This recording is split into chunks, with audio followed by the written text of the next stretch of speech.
தந்தை மகன் தூய ஆவியாரின் பெயராலே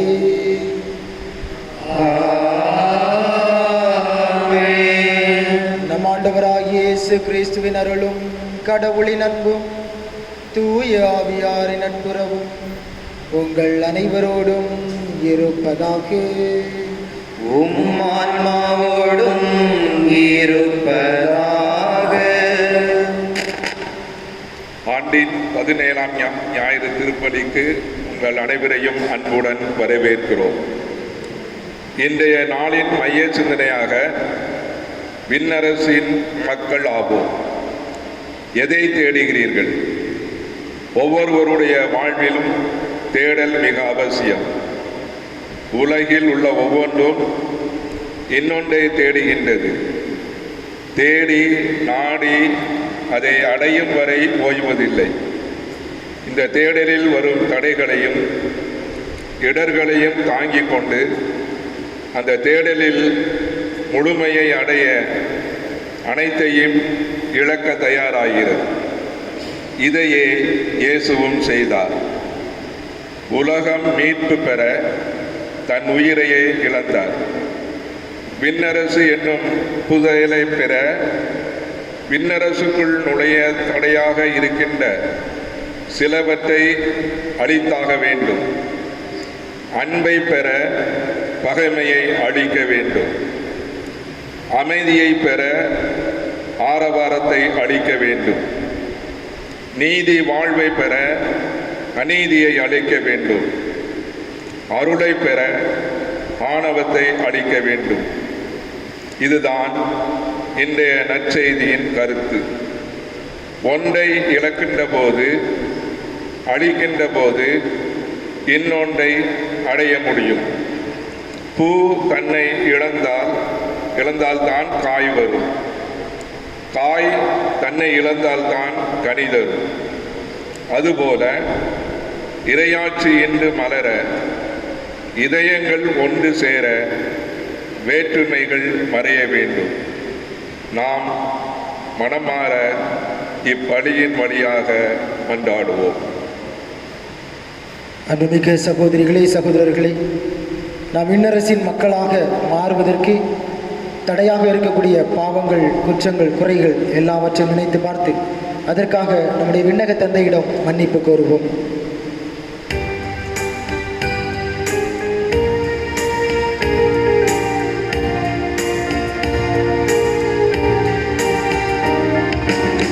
இரக்கத்தின் இரக்கத்தின் ஆண்டவரே இயேசுவே என் மீது மனமிரங்கும். இரக்கத்தின் ஆண்டவரே இயேசுவே என் மீது மனமிரங்கும்.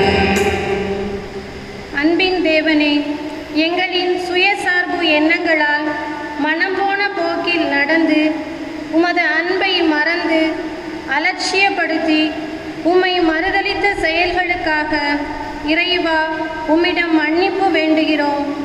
எங்களை மன்னித்தருளும் இறைவா. இரக்கத்தின் ஆண்டவரே இயேசுவே என் மீது மனமிரங்கும்.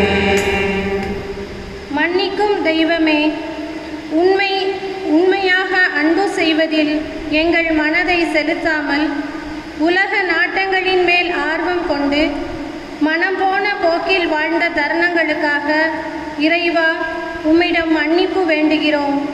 எங்களை மன்னியும் இறைவா. இரக்கத்தின் ஆண்டவரே இயேசுவே என் மீது மனமிரங்கும். அமைதியின் மன்னனே, நாங்கள் எம் அயலார் மீது சினம் கொண்டு உம் அன்புக்கு விரோதமாக நடந்து கொண்ட இந்த செயல்களுக்காக இறைவா உம்மிடம் மன்னிப்பு வேண்டுகிறோம். எங்களை மன்னியும் இறைவா. இரக்கத்தின் ஆண்டவரே இயேசுவே என் மீது மனமிரங்கும். இரக்கத்தின் ஆண்டவரே இயேசுவே என் மீது மனமிரங்கும். எல்லாம் வல்ல இறைவன் நம் மீது இரக்கம் வைத்து நம் பாவங்களை எல்லாம் மன்னித்து நம்ம நிலை வாழ்வுக்கு அழைத்து செல்வாராக. ஆமென்.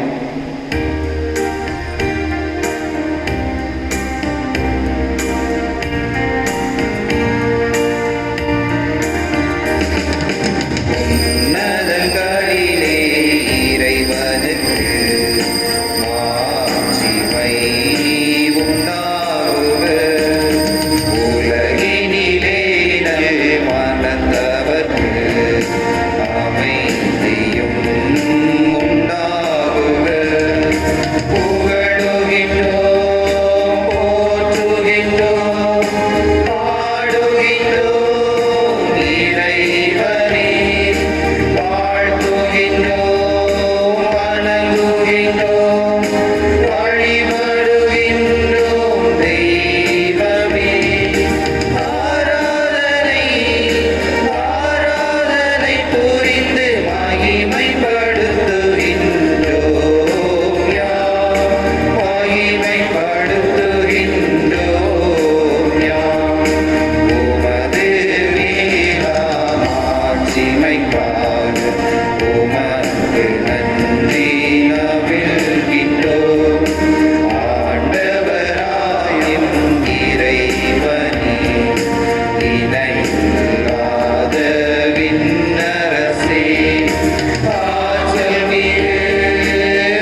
உம்மை எதிர்நோக்கி இருப்போரை பாதுகாப்பவரான இறைவா, உம்மாலன்றி ஆற்றல் வாய்ந்ததும் புனிதமானதும் எதுவும் இல்லை.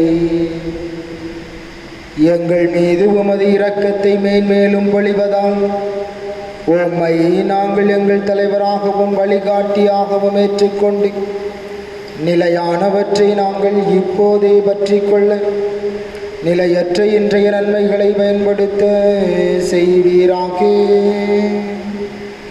உம்மோடு தூயாவியாரின் ஒன்றிப்பில் இறைவனாய் என்றென்றும் வாழ்ந்து ஆட்சி செய்கின்ற உமை மன்றாடுகின்றோம்.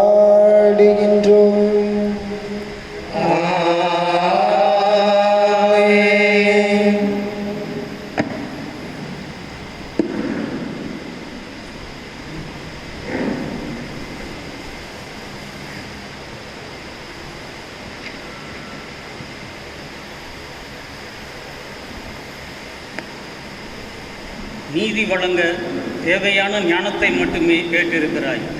முதல் வாசகம் அரசர்கள் முதல் நூலிலிருந்து வாசகம். அதிகாரம் 3, இறை வார்த்தைகள் 5 தொடர்ந்து 7 முதல் 12 முடிய. அந்நாள்களில் கிபயோனில் ஆண்டவர் சாலமோனுக்கு கனவில் தோன்றினார். உனக்கு என்ன வரம் வேண்டும் கேள் என்று கடவுள் கேட்டார். என் கடவுளாகிய ஆண்டவரே, நீர் அடியேனை என் தந்தை தாவீதுக்கு பதிலாக அரசனாக்கியுள்ளீர். நான் செய்வதறியாத சிறு பிள்ளை. இதோ உமக்கென நீர் தெரிந்து கொண்ட திரளான மக்களிடையே அடியேன் இருக்கிறேன். அவர்கள் எண்ணி கணிக்க முடியாத மாபெரும் தொகையினர். எனவே உம் மக்களுக்கு நீதி வழங்கவும் நன்மை தீமை பகுத்தறியவும் தேவையான ஞானம் நிறைந்த உள்ளத்தை அடியேனுக்கு தந்தருளும். இல்லாவிடில் உமக்குரிய மாபெரும் மக்களினத்திற்கு நீதி வழங்க யாரால் இயலும் என்று கேட்டார். சாலமோன் இவ்வாறு கேட்டது ஆண்டவருக்கு உகந்ததாய் இருந்தது. கடவுள் அவரிடம், நீடிய ஆயுளையோ செல்வத்தையோ நீ கேட்கவில்லை, உன் எதிரிகளின் சாவையும் நீ விரும்பவில்லை. மாறாக நீதி வழங்க தேவையான ஞானத்தை மட்டுமே கேட்டிருக்கிறாய். இதோ நான் இப்பொழுது நீ கேட்டபடியே செய்கிறேன். உனக்கு நிகராக உனக்கு முன்னே எவரும் இருந்ததில்லை, உனக்கு பின்னே இருக்கப் போவதும் இல்லை. இது ஆண்டவர் வழங்கும் அருள்வாக்கு. இறைவனுக்கு நன்றி.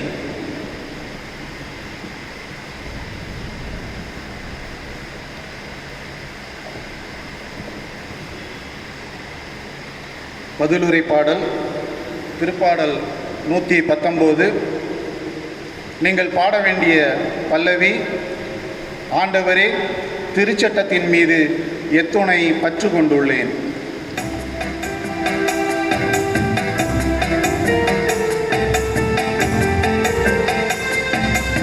ஆண்டவரே திருச்சட்டத்தின் மீது எத்துணை பற்று கொண்டுள்ளேன். திரு சட்டத்தின் மீது துணை பற்று கொண்டுள்ளேன். ஆண்டவரே நீரே எனக்குரிய பங்கு. உம் சொற்களை கடைபிடிப்பதாக நான் வாக்களித்துள்ளேன். நீர் திருவாய் மலர்ந்த சட்டம் ஆயிரக்கணக்கான பொன் வெள்ளி காசுகளை விட எனக்கு மேலானது. ஆண்டவரே திரு சட்டத்தின் மீது துணை பற்று கொண்டுள்ளேன். ஆண்டவரே திரு சட்டத்தின் மீது துணை பற்று கொண்டுள்ளேன். எனக்கு ஆறுதல் அளிக்குமாறு உமது பேரன்பு எனக்கு கிடைக்கட்டும். உம்மூல் எனக்கு வாக்குறுதி அளித்தீரன்றோ. நான் பிழைத்திருக்கும்படி உமது இரக்கம் என்னை வந்தடையட்டும். ஏனெனில் உமது திருச்சட்டமே எனக்கு இன்பம். ஆண்டவரே திரு சட்டத்தின் மீது எதுனை பற்று கொண்டுள்ளேன். ஆண்டவரே, திரு சட்டத்தின் மீது எதுனை பற்று கொண்டுள்ளேன். பொன்னிலும் பசும் பொன்னிலும் மேலாக உம் கட்டளைகளை விரும்புகின்றேன். உம் நியமங்களை எல்லாம் நீதியான வேண்டி ஏற்றுக்கொண்டேன். பொய்யான வழி அனைத்தையும் வெறுக்கின்றேன். ஆண்டவரே, திரு சட்டத்தின் மீது எதுனை பற்று கொண்டுள்ளேன். ஆண்டவரே, திரு சட்டத்தின் மீது எதுனை பற்று கொண்டுள்ளேன். உம் ஒழுங்குமுறைகள் வியப்புக்குரியவை. ஆகவே நான் அவற்றை கடைபிடித்து வருகின்றேன். உம் சொற்களை பற்றிய விளக்கம் மொழி தருகின்றது. அது பேதைகளுக்கு நுண்ணறிவு ஊட்டுகிறது. ஆண்டவரே, திரு சட்டத்தின் மீது எதுனை பற்று கொண்டுள்ளேன். ஆண்டவரே, திரு சட்டத்தின் மீது எதுனை பற்று கொண்டுள்ளேன்.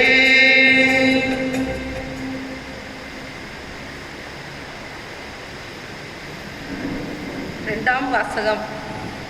தம் மகனின் சாயலுக்கு ஏற்றவாறு இருக்க வேண்டுமென கடவுள் முன்குறித்து வைத்தார். திருத்தூதர் பவுல் ரோமையருக்கு எழுதிய திருமுகத்திலிருந்து வாசகம். அதிகாரம் 8, இறை வார்த்தைகள் 28 முதல் 30 முடிய. சகோதரர் சகோதரிகளே, கடவுளிடம் அன்பு கூர்பவர்களோடு, அதாவது அவரது திட்டத்திற்கேற்ப அழைக்கப்பட்டவர்களோடு, அவர்கள் நன்மைக்காகவே ஆவியார் அனைத்திலும் ஒத்துழைக்கிறார் என்பது நமக்கு தெரியும்.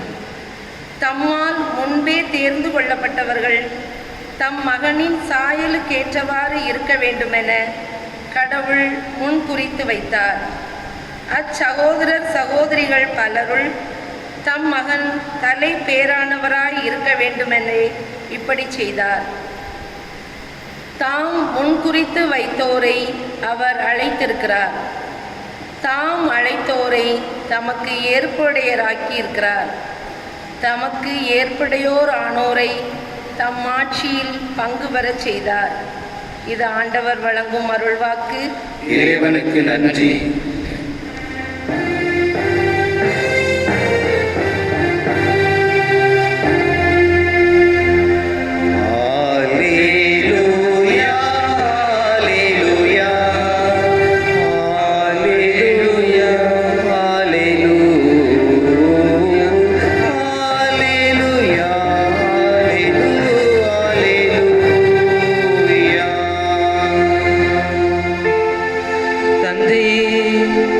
விண்ணுக்கும் மண்ணுக்கும் ஆண்டவரே, உம்மை போற்றுகிறே.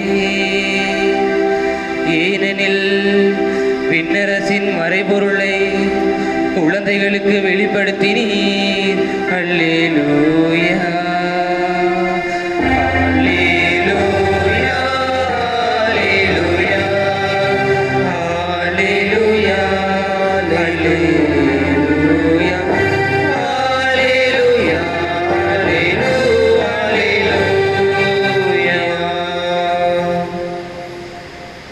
ஆண்டவர் உங்களோடு இருப்பாராக. உம் ஆன்மாவோடும் இருப்பாராக. மத்தேயு எழுதிய தூய நற்செய்தியிலிருந்து வாசகம். ஆண்டவரே, மாட்சி உமக்கே. அதிகாரம் 13 இறை வார்த்தை 44 முதல் 52 முடிய. அக்காலத்தில் இயேசு மக்களை நோக்கி கூறியது: ஒருவர் நிலத்தில் மறைந்திருந்த புதையல் ஒன்றை கண்டுபிடிக்கிறார். அவர் அதை மூடி மறைத்துவிட்டு மகிழ்ச்சியுடன் போய் தமக்குள்ள யாவற்றையும் விற்று அந்த நிலத்தை வாங்கிக் கொள்கிறார். விண்ணரசு புதையலுக்கு ஒப்பாகும். வணிகர் ஒருவர் நல்ல முத்துக்களை தேடிச் செல்கிறார். விலை உயர்ந்த ஒரு முத்தை கண்டவுடன் அவர் போய் தமக்குள்ள யாவற்றையும் விற்று அதை வாங்கிக் கொள்கிறார். விண்ணரசு அந்நிகழ்ச்சிக்கு ஒப்பாகும். விண்ணரசு கடலில் வீசப்பட்டு எல்லா வகையான மீன்களையும் வாரி கொண்டு வரும் வலைக்கு ஒப்பாகும். வலை நிறைந்ததும் அதை இழுத்து கொண்டு போய் கரையில் உட்கார்ந்து நல்லவற்றை கூடைகளில் சேர்த்து வைப்பர், கெட்டவற்றை வெளியே எறிவர். இவ்வாறே உலக முடிவிலும் நிகழும். வானதூதர் சென்று நேர்மையாளர்களிலிருந்து தீயோரை பிரிப்பர், பின் அவர்களை தீச்சூளையில் தள்ளுவர். அங்கே அழுகையும் அங்கலாய்ப்பும் இருக்கும். இவற்றையெல்லாம் புரிந்து கொண்டீர்களா என்று இயேசு கேட்க அவர்கள் ஆம் என்றார்கள். பின்பு அவர், ஆகையால் விண்ணரசு பற்றிய கற்றுக்கொண்ட எல்லா மறைநூலறிஞரும் தம் கருவூலத்திலிருந்து புதியவற்றையும் பழையவற்றையும் வெளிக்கொணரும் வீட்டு உரிமையாளரை போல் இருக்கின்றனர் என்று அவர்களிடம் கூறினார். ஆண்டவரின் அருள் வாக்கு. கிறிஸ்துவே உமக்கு புகழ். கிறிஸ்து இயேசுவில் பிரியமானவர்களே, இன்று நாம் ஆண்டின் பொதுக்காலம் 17ஆம் ஞாயிறை சிறப்பித்துக் கொண்டிருக்கின்றோம். இந்த நாளின் மைய சிந்தனையாக விண்ணரசின் மக்களாவோம் என்பதை மையமாக வைத்து இந்த நாள் முழுவதும் சிந்திக்க இருக்கின்றோம். இந்த விண்ணரசின் மக்களாக எப்படி மாற முடியும் என்று சிந்தித்து பார்த்தோம் என்றால், குறிப்பாக இன்றைய நாளில் நற்செய்தி வாசகத்தில் 3 மிக அழகான உவமைகளை ஆண்டவர் இயேசு கூறியிருப்பார். முதலாவதாக ஒருவர் தேடி கண்டுபிடித்த புதையல். அந்த புதையலை எடுக்க வேண்டும் என்பதற்காக அந்த புதையலை நோக்கி அவர் பயணம் செய்கின்றார். அதை முதலில் தேடி கண்டுபிடித்து அந்த புதையலை எடுத்து விடுகின்றார். அதற்காக தன்னுடைய சொத்து முழுவதையும் விற்று அந்த நிலத்தை வாங்கி அந்த புதையலை பெற்றுக்கொள்கின்றார். இரண்டாவதாக ஒரு வணிகர் இருக்கின்றார். அவர் தன்னிடம் அதிகமான முத்துக்கள் இருக்கின்றன. ஆனால் அதைவிட விலை உயர்ந்த முத்தை பார்த்தவுடன் இவற்றையெல்லாம் விற்றுவிட்டு அந்த விலை உயர்ந்த முத்தை வாங்கிக் கொள்கின்றார். அதே போல மீன் பிடிக்க செல்கின்றார்கள். அப்படி மீன் பிடிக்க செல்கின்ற பொழுது வலை நிறைய மீன்கள் இருக்கின்றன. வலை நிறைய மீன்கள் இருக்கின்றன. அவற்றையெல்லாம் வாரி கொண்டு வந்து நல்லவற்றை கூடைகளில் நிறைத்து வைக்கின்றார்கள், தீயவற்றை எறிந்து விடுகின்றார்கள். அன்பார்ந்தவர்களே, இந்த 3 நிகழ்வையும் மனதில் வைத்துக் கொள்ளுங்கள். ஆண்டவர் எந்த அளவிற்கு விண்ணரசை பற்றி தெளிவாக கூறியிருக்கின்றார் என்பதை நம்மால் மிக அருமையாக தெள்ள தெளிவாக புரிந்து கொள்ள முடியும். இன்றைய முன்னுரையில் கேட்டிருந்தீர்கள் என்றால், தொடக்கத்தில் நாம் தேடி கொண்டிருக்கின்றோம் என்ற ஒரு வார்த்தை அங்கே வந்திருக்கும். எல்லாவற்றையும் நாம் தேடி கொண்டிருக்கின்றோம். அதே போல் விண்ணரசையும் தேடுகின்றோம். இந்த விண்ணரசின் மக்களாக நாம் மாற வேண்டும் என்றால், இதில் விண்ணரசு என்றால் எது என்பதை அறிந்து கொள்ள வேண்டும். மார்க் நற்செய்தி 1ஆம் அதிகாரம் 15வது இறைவார்த்தையில் ஆண்டவர் இயேசு மிக அருமையாக கூறுவார், இறையாட்சி நெருங்கி வந்துவிட்டது, மனம் மாறி நற்செய்தியை நம்புங்கள் என்று. ஆமாம் அன்பார்ந்தவர்களே, ஆண்டவருடைய ஆட்சி நம்மிடம் நெருங்கி இருக்கின்றது, நம்முடன் இருக்கின்றது. அந்த ஆட்சியை நாம் புரிந்து கொள்வது எப்படி? இதை புரிந்து கொள்வதற்காகத்தான் ஆண்டவர் இந்த 3 உவமைகளை மிக அருமையாக கூறியிருப்பார். இப்பொழுது இறையாட்சியினுடைய அந்த 3 உவமையிலிருந்து எப்படி நாம் இறையாட்சியின் மக்களாக முடியும் என்பதை சிந்திப்போம். இப்பொழுது விண்ணரசு என்றால் ஆண்டவருடைய ஆட்சி. ஆண்டவருடைய ஆட்சி இந்த மனுலகம் முழுவதும் நிறைந்திருக்க வேண்டும். இந்த மனுலகம் முழுவதும் மகிழ்ச்சியாக இருக்க வேண்டும். மக்கள் அனைவரும் ஆண்டவரை வழிபட வேண்டும். ஆண்டவருடைய வழிச்சுவட்டில் நாம் நடக்க வேண்டும் என்பதுதான் விண்ணரசு, ஆண்டவருடைய அரசு. இங்கே ஆண்டவர் ஒருவர் மேலிருந்து நம் அனைவரையும் ஆட்சி செய்வார். நாம் எல்லோரும் அவருடைய மக்களாக இருந்து அவருடைய வழியில் நடப்போம். விண் அரசு என்றால் விண்ணகத்தில் இருக்கக்கூடிய அந்த அரசு அப்படியே நம்முடைய மண்ணகத்தில் வேரூன்றி இருப்பது. இதை நம் ஆண்டவர் இயேசு இந்த மண்ணகத்தில் நிலை நிறுத்திவிட்டு சென்றிருக்கின்றார். விண்ணகத்திலிருந்து இறங்கி வந்து இந்த மண்ணகத்தில் ஆண்டோடைய ஆட்சியை நிலை நிறுத்திவிட்டு விண்ணகம் சென்றிருக்கின்றார். அவருடைய ஆட்சியின் மக்களாக நாம் இருந்து கொண்டிருக்கின்றோம். ஆனால் அந்த ஆட்சிக்கு ஏற்புடையவர்களாக இருக்கின்றோமா என்று சிந்தித்து பாருங்கள். இறைவனுடைய ஆட்சிக்கு ஏற்புடையவர்களாக நாம் இருக்கின்றோமா என்று சிந்தித்து பார்த்தோம் என்றால் அது ஒரு கேள்விக்குறியாக இருக்கின்றது. இப்பொழுது இந்த விண்ணரசின் மக்களாக மாறுவதற்கு நாம் என்ன செய்ய வேண்டும்? இறைவனை தெளிவாக தேட வேண்டும். நம்முடைய தேடல் சரியானதாக இருக்க வேண்டும். முல்லாவினுடைய கதையை நீங்கள் கேள்விப்பட்டிருப்பீர்கள். முல்லா தன்னுடைய வீட்டினுடைய சாவியை தொலைத்து விட்டார். சாவியை தொலைத்து விட்டு ஊருக்கு வெளியில் சென்று தன்னுடைய சாவியை தேடிக்கொண்டே இருக்கின்றார். பல மணி நேரமாக தேடிக்கொண்டிருக்கின்றார். அந்த சாவியை கண்டுபிடிக்க முடியவில்லை. எனவே அந்த வழியாக ஒரு வழிபோக்கர் வருகின்றார். அவர் முல்லாவை பார்த்து கேட்கின்றார், ஐயா, உங்களுடைய சாவியை எங்கே தொலைத்தீர்கள் என்று. அப்பொழுது முல்லா சொல்கின்றார், என்னுடைய சாவியை என்னுடைய வீட்டு பக்கத்தில் தொலைத்து விட்டேன் என்று கூறுவார். அப்பொழுது அவர் முல்லாவை பார்த்து சிரிப்பார். சாவியை வீட்டின் பக்கத்தில் தொலைத்துவிட்டு ஊருக்கு வெளியில் வந்து தேடிக்கொண்டிருக்கின்றீரே என்று.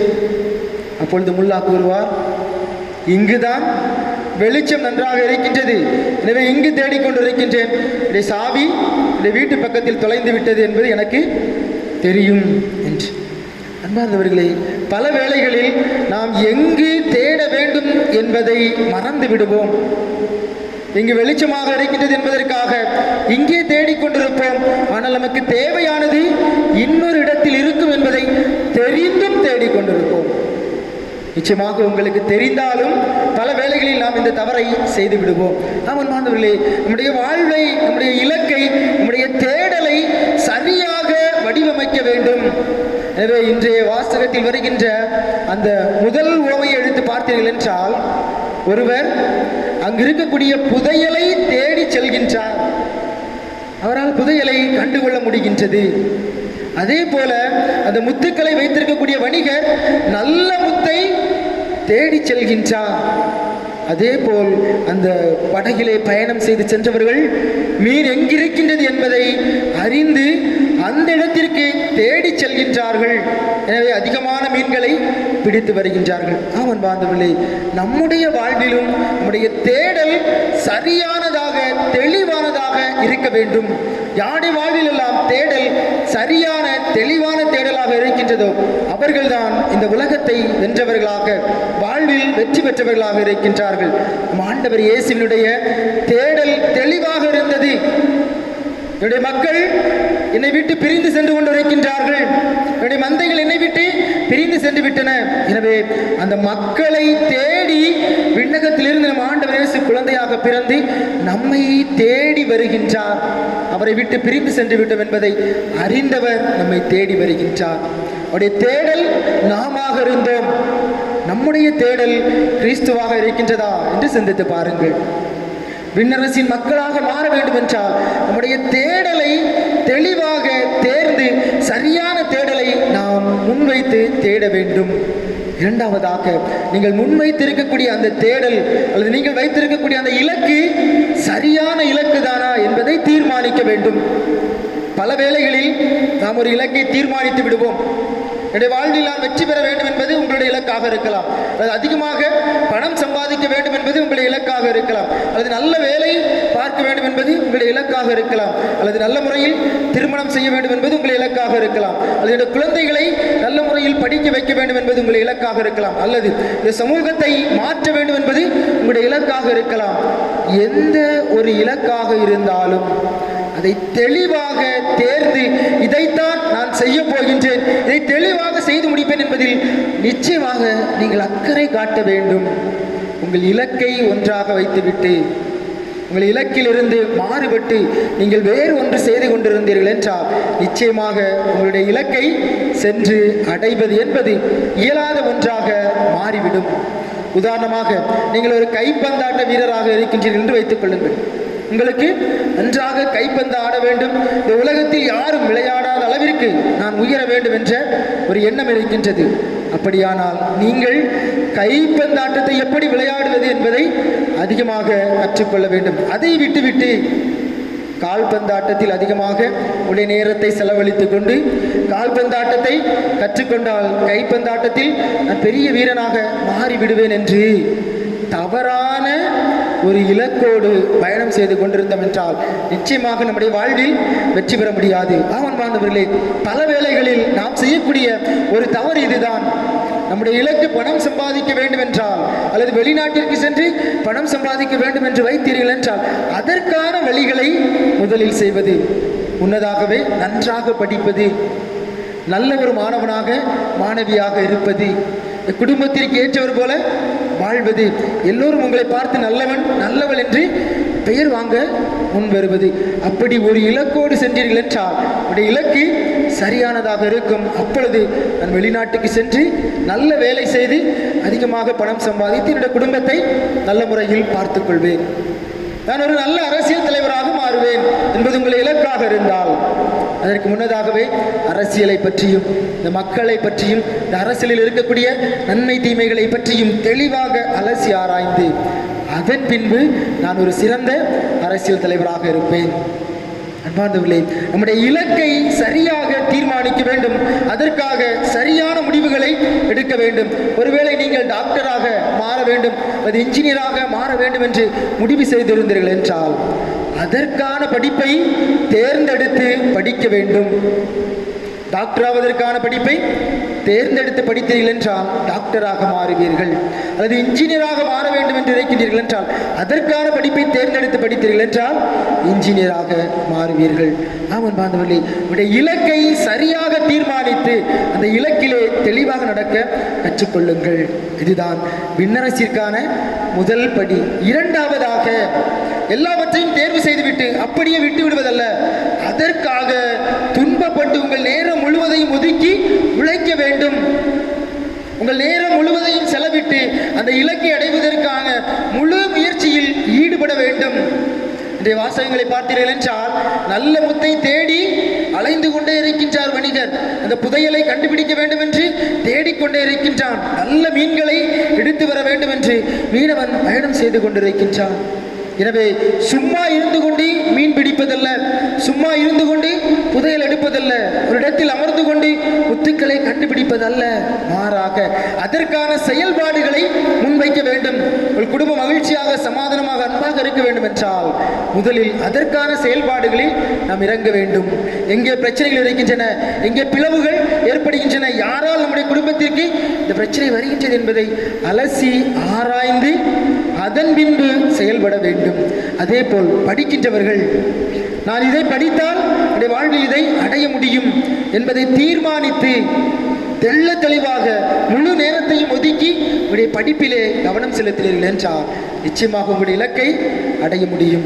அதே போல் வேலை செய்கின்றவர்களாக இருந்தாலும் சரி, சமூகத்தை பாதுகாக்கின்றவர்களாக இருந்தாலும் சரி, என்னுடைய இலக்கு சரியாக வேலை செய்வது, என்னுடைய பணியை நான் சிறப்பாக செய்து முடிப்பேன் என்பதில் அக்கறை காட்ட வேண்டும்.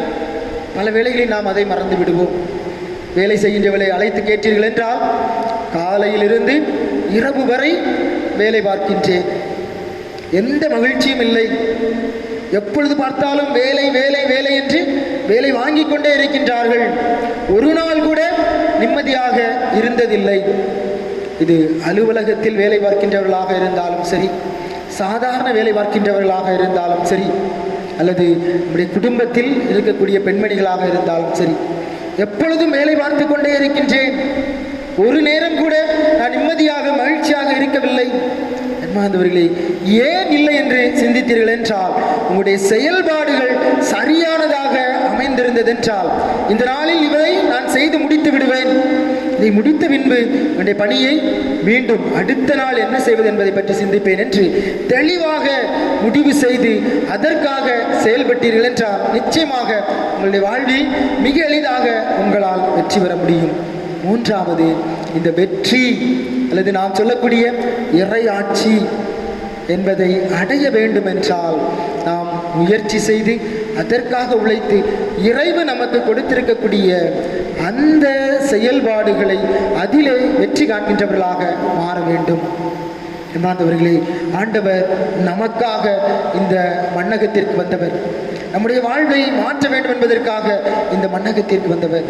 எனவே அவருடைய பிள்ளைகளாக நாம் இருக்கின்றோம். அவர் நமக்கு கற்றுக் கொடுத்திருக்கின்றார் நாம் எப்படியெல்லாம் வாழ வேண்டும் என்று. எனவே விண்ணரசின் மக்களாக நாம் வாழ வேண்டும் என்றால் முதலில் நம்முடைய தேடலை தெளிவாக வைத்துக் கொள்ளுங்கள். இரண்டாவதாக அந்த தேடலில் இருந்து நீங்கள் செயல்பாடுகளை முழுவதுமாக செய்ய கற்றுக்கொள்ளுங்கள். மூன்றாவது வெற்றி. அந்த வெற்றி தான் நம்முடைய விண்ணரசு.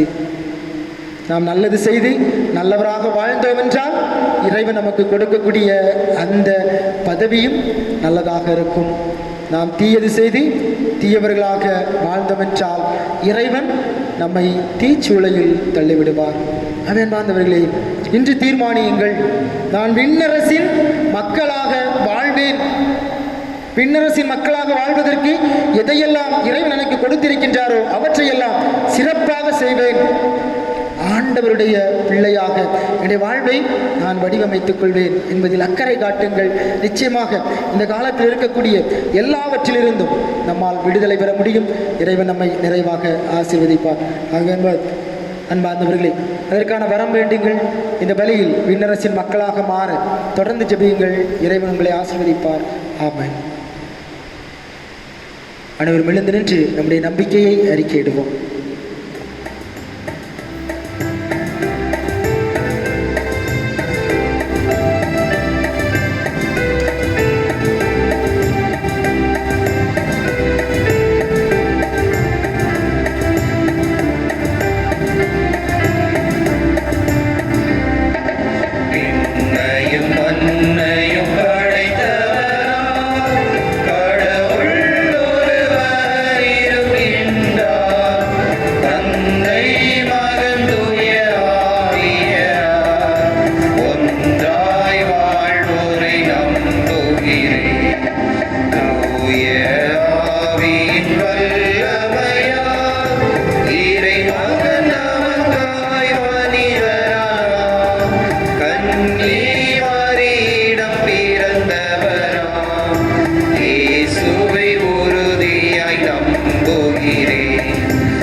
மிக்க சகோதரிகளே, சகோதரர்களே, நம் அனைவரும் விண்ணரசின் மக்களாக இருக்கின்றோம் என்ற நம்பிக்கையோடு நம்முடைய தேவைகள் எல்லாவற்றையும் மன்றாட்டுகளாக எடுத்து வைத்து நம்முடைய விண்ணக தந்தையிடம் மன்றாடுவோம்.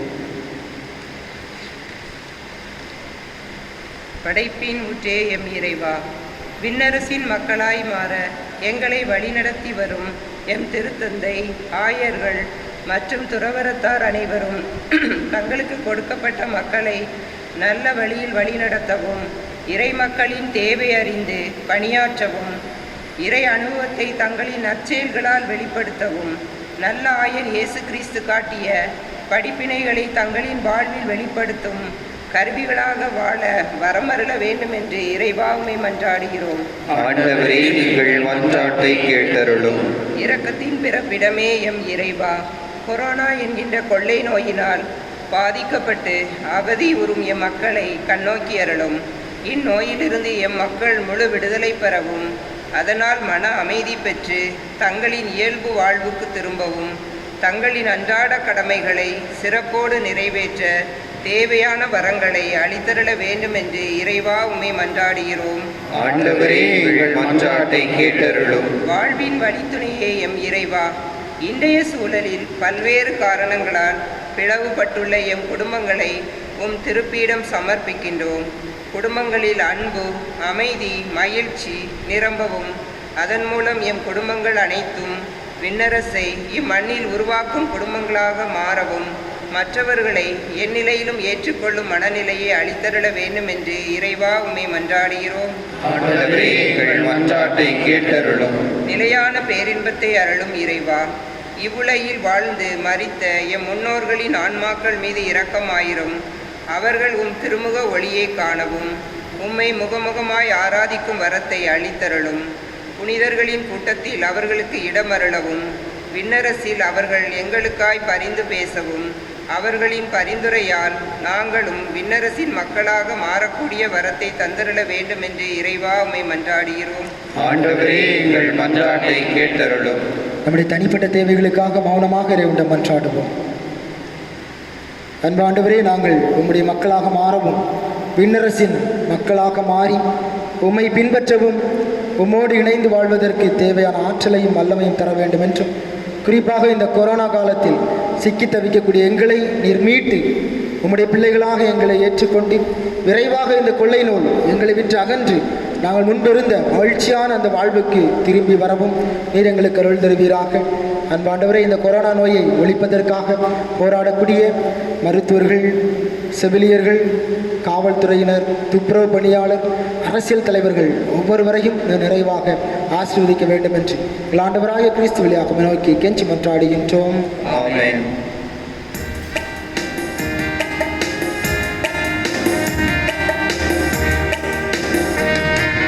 காணிக்கை மலர்கள் உன் பாதம் வைத்தோம், கருணை மழை பொழிந்தாய், காணிக்கை தந்தோம், இதையே உணராக்கி புது வாழ்வு தர வேண்டும்.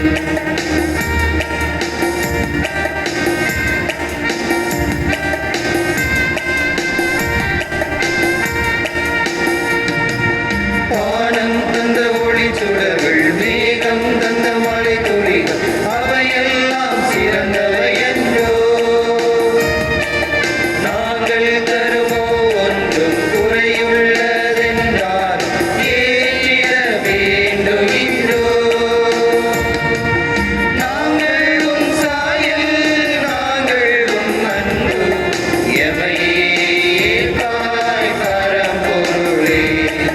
நாங்கள் உன் சாயல், நாங்கள் உன் அன்பு, எமையே ஏற்பாய் பரம்பொருளே. அன்புமிக்க சகோதரிகளே, சகோதரர்களே, உங்களுடையதும் என்னுடையதுமான இப்பலி எல்லாம் வல்ல தந்தையாக இறைவனுக்கு ஏற்றதாகும்படி மன்றாடுவோம்.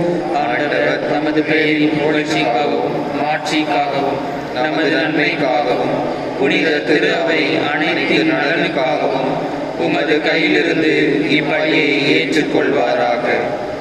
ஆண்டவரே, நீர்தாமே வாரி வழங்கிய கொடைகளிலிருந்து நாங்கள் கொண்டு வரும் காணிக்கைகளை ஏற்றருளும்.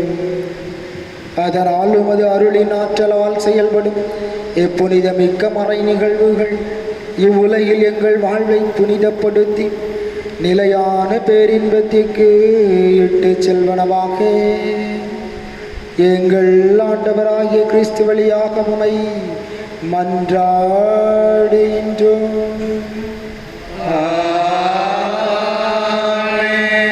ஆண்டவர் உங்களோடு இருப்பாராக. உம் ஆன்மாவோடும் இருப்பாராக. இதயங்களை மேலே எழுப்புங்கள். ஆண்டவரிடம் எழுப்பியுள்ளோம். நம் இறைவனாகிய ஆண்டவருக்கு நன்றி கூறுவோம். அது தகுதியும் நீதியும் ஆனதே. ஆண்டவரே, நிறைவான தந்தையே, என்றும் உள்ள எல்லாம் வல்ல இறைவா, எந்நாளும் எவ்விடத்திலும் நாங்கள் உமக்கு நன்றி செலுத்துவது மெய்யாகவே தகுதியும் நீதியும் ஆகும். எங்கள் கடமையும் மீட்புக்குரிய செயலுமாகும். உமது நன்மை மிகுதியால் எங்கள் ஆண்டவராகிய கிறிஸ்து வழியாக நீர் மனிதராகிய எங்களை படைத்தீர். நாங்கள் நீதியின்படி தண்டனைக்குரியவராயினும் உமது இரக்க மிகுதியால் எங்களை மீட்டருளினீர். அவர் வழியாகவே உமது மாண்பை வானதூதர் புகழ்கின்றனர். தலைமை தாங்குவோர் உம்மை வழிபடுகின்றனர். அதிகாரம் செலுத்துவோரும் திருமுன் நடுங்குகின்றனர். வானங்களும் அவற்றிலுள்ள ஆற்றல்களும் சேராபீன்களும் ஒன்று கூடி அக்களித்து கொண்டாடுகின்றனர். அவர்களோடு எங்கள் குரலையும் சேர்த்து கொள்ளுமாறு நாங்கள் உம்மை தாழ்மையுடன் இறைஞ்சி புகழ்ந்து ஒரே குரலாய் பாடுவதாவது:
ஆண்டவரே, நீர்மையாகவே தூயவர், தூய்மை அனைத்துக்கும் ஊற்று. ஆகவே ஆவியை பொழிந்து காணிக்கைகளை தூய்மைப்படுத்தமை வேண்டுகின்றோம். இவ்வாறு எங்கள் ஆண்டவர் இயேசு கிறிஸ்துவின் உடலும் இரத்தமுமாக எங்களுக்கு இவை மாறுபனவாக. அவர் பாடுபட உளம் கனிந்து தம்மை கையளித்த போது அப்பத்தை எடுத்து நன்றி செலுத்தி அதை பிட்டு தம் சீடர்களுக்கு அளித்து அவர் கூறியதாவது: அனைவரும் இதிலிருந்து பெற்று உண்ணுங்கள், ஏனெனில் இது உங்களுக்காக கையளிக்கப்படும் என் உடல்.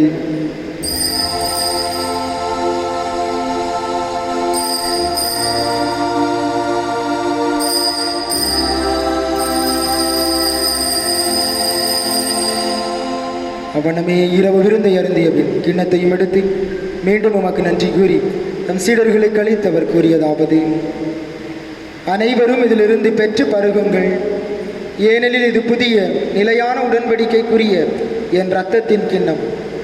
இது பாவ மன்னிப்புக்கென்று உங்களுக்காகவும் பலருக்காகவும் சிந்தப்படும். இதை என் நினைவாக செய்யுங்கள்.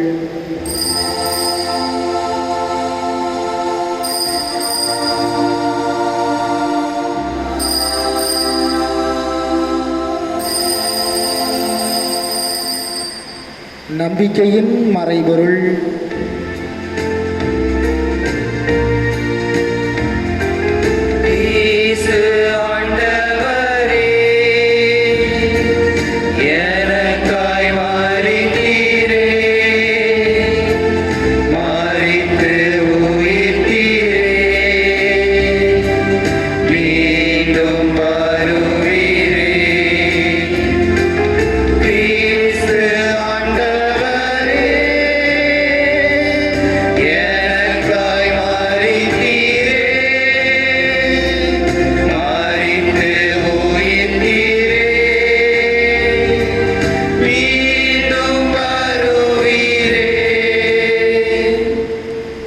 ஆண்டவரே, நாங்கள் கிறிஸ்துவின் இறப்பினையும் உயிர்ப்பினையும் நினைவு கூர்ந்து வாழ்வு தரும் அப்பத்தையும் மீட்பளிக்கும் கிண்ணத்தை உமக்கு ஒப்புக் கொடுக்கின்றோம்.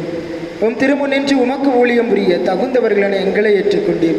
எனவே உமக்கு நன்றி செலுத்துகின்றோம்.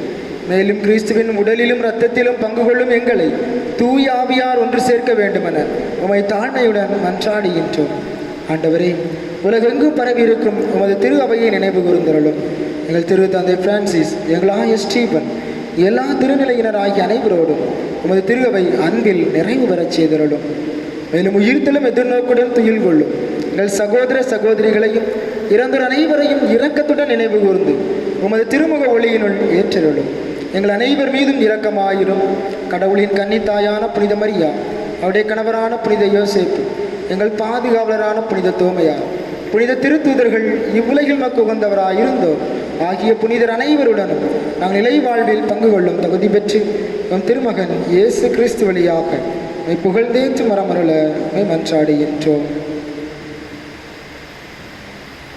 இவர் வழியாக இவரோடு இவரில் எல்லாம் வல்ல இறைவனாகிய தந்தையே, தூய ஆவியாரின் ஒன்றிப்பில் எல்லா புகழும் மாட்சியும் என்றென்றும் உமக்கு உரியதே.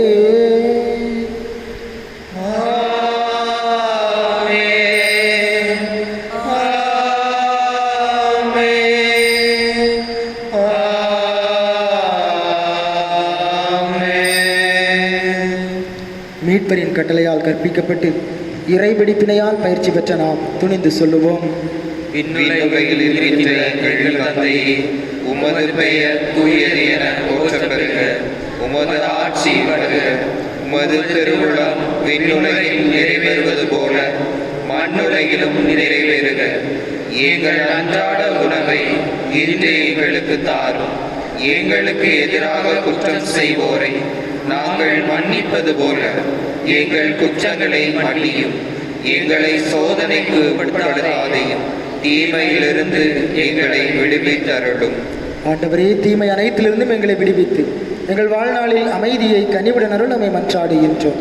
உமது இரக்கத்தின் உதவியால் நாங்கள் பாவத்திலிருந்து எப்போதும் விடுதலை பெற்று யாதொரு கலக்கமின்றி நலமாயிருப்போமாக. நாங்கள் எதிர்நோக்கியிருக்கும் பேரின்பத்துக்காகவும் மீட்பராக இயேசு கிறிஸ்துவின் வருகைக்காகவும் காத்திருக்கின்றோம். ஏனெனில் ஆட்சியும் வல்லமையும் மாட்சியும் என்றென்றும் உமதே. ஆண்டவரே இயேசு கிறிஸ்துவே, அமைதியை உங்களுக்கு விட்டுச் செல்கிறேன், என் அமைதியை உங்களுக்கு அளிக்கின்றேன் என்று உம் திருத்தூதர்களுக்கு மொழிந்தீரேன்.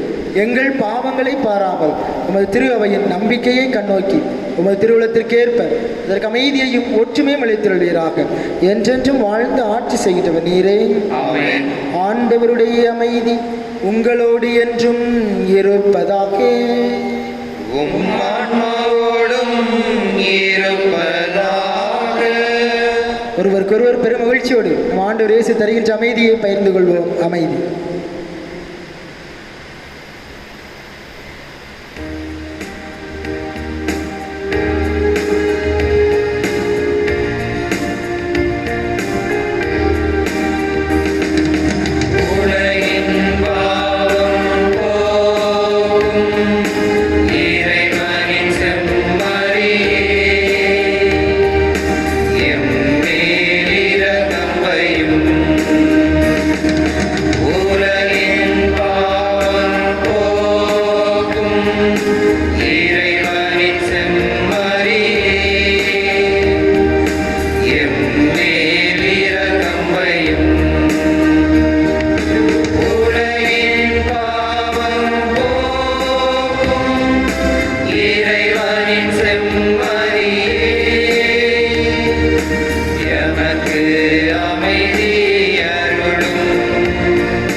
நம் ஆண்டவர் இயேசு கிறிஸ்து இவரை உலகின் பாவங்களை போக்குகின்றவர். இவருடைய விருந்து கலைக்கப்பட்டிருக்கின்ற நாம் அனைவரும் பேறு பெற்றோர். ஆண்டவரே, நீர் என் இல்லத்தில் எழுந்தருள நான் தகுதியேற்றவன். ஆனால் ஒரு வார்த்தை மட்டும் சொல்லியருளும், எனது ஆன்மா நலமடையும். ஆசை நன்மை காண மன்றாட்டு. ஆண்டவரே, நீர் என் இல்லத்தில் எழுந்தருள நான் தகுதியற்றவன். ஆனால் ஒரு வார்த்தை மட்டும் சொல்லிருளும் என்று 100 தலைவன் ஜெபித்தது போல் நாங்களும் இப்போது உம் திருப்பாதம் பணிந்து வேண்டுகிறோம். இனிய இயேசுவே, நாங்கள் தகுதியற்றவர்களாய் இருந்தாலும் எங்கள் தகுதியின்மையை பாராமல் நீர் எங்கள் உள்ளங்களில் எழுந்து வாரும். உம் அன்பிலும் அருளிலும் நாங்கள் நிலைத்திருக்க எம்முள் எழுந்து வாரும். உம் பிள்ளைகளாக, உயிருள்ள உண்மை சாட்சிகளாக, மது நற்செய்தின்படி வாழ்பவர்களாக எங்களை உருமாற்ற வாரும். தந்தையின் திருவுளப்படி வாழ்ந்திட எங்களுக்கு துணை புரிந்திட வாரும். நன்மை செய்வதில் ஆர்வம் உள்ளவர்களாய், தீமைகள் அனைத்திலிருந்தும் விடுதலை பெற்றவர்களாய் வாழவும் எங்களை வழிநடத்த வாரும். எல்லா நலன்களாலும் வளங்களாலும் எங்களை நிரப்ப வாரும். ஆமென்.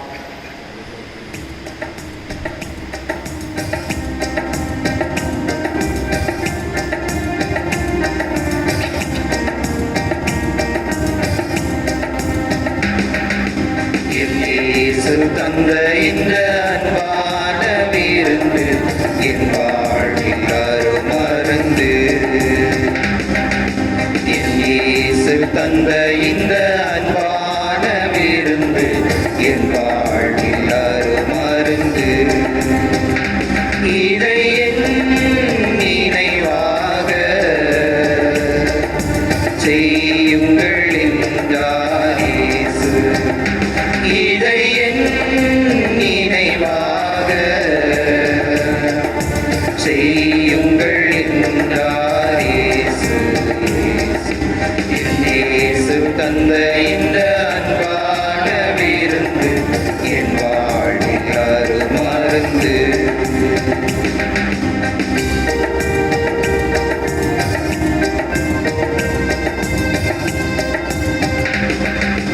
உயிரினை அழித்திடும் திருவுடலாம், உறவினை வளர்த்திடும் இறையுடலாம், பிணிகளை நீக்கிடும் கனிகளை கொடுத்திடும் மாபெரும் இயேசுவின் உயிருடலாம். அனைவரும் இதை வாங்கி உண்ணுங்கள் என்று அன்புடன் அழைக்கின்றார் இயேசு. இயேசு தந்த இந்த அன்பான விருந்து என் வாழ்வில் அருமருந்து. எம் அன்பு மக்களே, ஆண்டின் பொதுக்காலம் 17ஆம் ஞாயிறு இன்று 26/7/2020 வார அறிவிப்புகள். இன்று ஞாயிறு கொரோனா வைரஸ் பரவல் கட்டுப்படுத்தும் நோக்கில் முழு ஊரடங்கு அறிவித்திருப்பதால் நம் ஆலயத்தில் ஞாயிறு வழிபாடுகள் மற்றும் எந்த நிகழ்வுகளும் நடைபெறாது. மாறாக ஞாயிறு திருப்பலி நிகழ்வுகள் பட்னம் சர்ச் என்ற அலைவரிசையில் 26/7/2020 காலை 6 மணிக்கு ஒளிபரப்பாகும். மக்கள் இல்லங்களிலிருந்தே ஞாயிறு கடன்களை நிறைவேற்றி வெளியில் வராமல் ஊரடங்கை கடைபிடித்து அரசுக்கு ஒத்துழைப்பு கொடுக்க அன்புடன் வேண்டுகின்றோம். அடுத்த மாதம் திருமண தயாரிப்பு பயிற்சி நடைபெற இருப்பதால் தேவைப்படுவோர் தங்கள் பங்கு கையேட்டினை கொண்டு வந்து பங்கு தந்தையரை நேரில் சந்தித்து பங்கு அலுவலகத்தில் தம் பெயர்களை பதிவு செய்து கொள்ள நினைவூட்டுகிறோம். இதேபோன்று மற்ற திருவருட் சாதனங்கள் திருமுழுக்கு புதுநன்மை பெற இருப்போரும் பங்கு தந்தையரை தங்கள் குடும்ப அட்டையுடன் நேரில் சந்தித்து பெயர்களை பங்கு அலுவலகத்தில் பதிவு செய்து கொள்ளவும். தூத்துக்குடி புதுக்கோட்டை அருகிலுள்ள மதர் தெரசா என்ஜினியரிங் கல்லூரியில் இருந்து அறிவிப்பு. கடலோர கிராம மாணவர்களுக்கு என்ஜினியரிங் படிப்பிற்கான கல்வி உதவித்தொகை கொடுப்பதாகவும் ஏழை மாணவருக்கு இன்னும் சிறப்பு உதவிகள் செய்வதாகவும் அறிவித்திருக்கிறார்கள். தேவைப்படுவோர் 7010563394 என்ற எண்ணை அணுகவும். இதை குறித்து பங்கு தந்தையின் அலுவலகத்தில் உள்ள தகவல் பலகையிலும் நீங்கள் தெரிந்து கொள்ளலாம். என் அன்பு மக்களே, நம் ஊரில் உள்ள பட்டணத்தார்கள் நம் ஊரில் இன்னும் வளர வேண்டிய, படித்து முன்னேற வேண்டிய பிள்ளைகளுக்கு என்று அறம் செய் என்ற அன்பானதொரு அமைப்பை ஏற்படுத்தி படிப்பை தொடர அவர்கள் ஏற்கனவே கடந்த ஆண்டுகளாக நமக்கு உதவி செய்து வருகிறார்கள். இந்த ஆண்டிலும் 12ஆம் வகுப்பு முடித்த மாணவ மாணவியருக்கும் அறம் செய் கொடுக்கும் பொருள் உதவிக்கரம் பற்றி இன்னும் மேல் உயர் படிப்பிற்கு செல்ல விரும்பும் மாணவர்களும் பங்கு அலுவலகத்தில் தகவல் பலகையில் விவரங்களை அறிந்து கொள்ளலாம். காத்திருக்கிறது அறம் செய் நமக்காக உதவின. நன்றாக பயன்படுத்திக் கொள்ளுவோம். அனைவரும் நன்றி மன்றாட்டிற்கு இப்பொழுது நாம் எழுந்து நின்று ஜெபிப்போம்.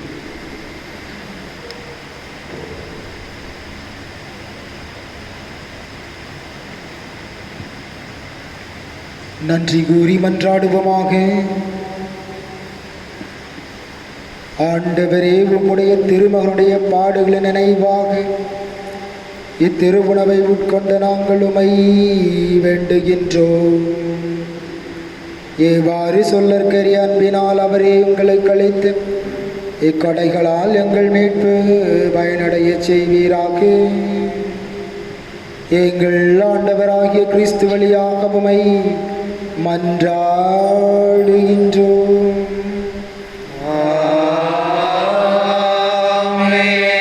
ஆண்டவர்களோடு இருப்பாராக. உம் ஆன்மாவோடும் இருப்பாராக.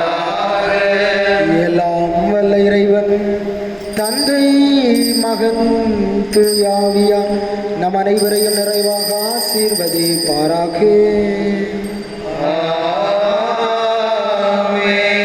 விண்ணரசின் மக்களாக வாழ சென்று வாழுங்கள். திருப்பலி நிறைவேறிற்று. இறைவனுக்கு நன்றி.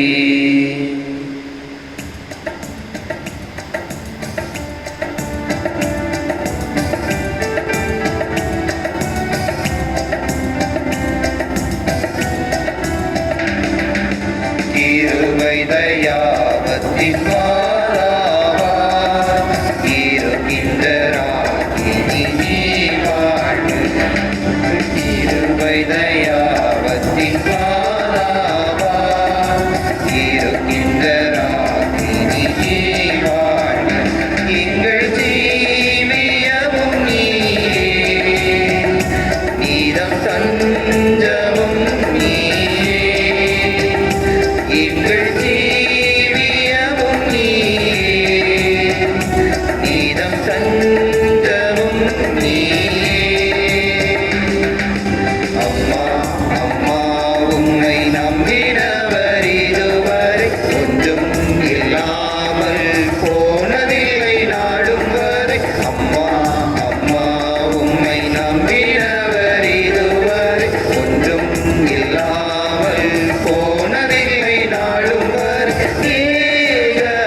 மாட்சியும் உண்டாக கடவது.